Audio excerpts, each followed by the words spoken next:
হাজার বছর আগে যখন আধুনিক ল্যাবরেটরি ছিল না, যখন কোনো কেমিক্যাল ছিল না, তখন মানুষ সুস্থ থাকতো কিভাবে? কারণ প্রকৃতির বুকে লুকিয়ে ছিল গোপন অস্ত্র। দেখতে কালো, আকারে লম্বাটে, স্বাদে ঝাল, যার নাম পিপল।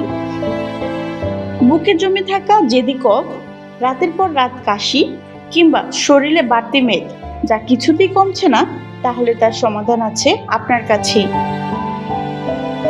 আপনি যাকে সাধারণ মশলা ভাবছেন আয়ুর্বেদ, তাকে ভাবছে রসায়ন, অর্থাৎ যা আপনার শরীরের ক্ষয় হওয়া কোষগুলোকে নতুন জীবন দেয়। পিপলের ভিতরে আছে পিপারিন নামক এক আগ্নেয়গিরি, যা আপনার হজম শক্তিকে করবে পাথরের মতো শক্ত আর রোগ প্রতিরোধ ক্ষমতাকে করবে দুর্বিদ্ধ দেওয়াল। যারা দীর্ঘদিন বাতের ব্যথায় কুঁকড়ে আছেন, তাদের জন্য এটি এক প্রাকৃতিক আশীর্বাদ। কিন্তু সাবধান, আগুনের মতো তেজ যার, তার ব্যবহার করতে হবে নিয়ম মেনেই।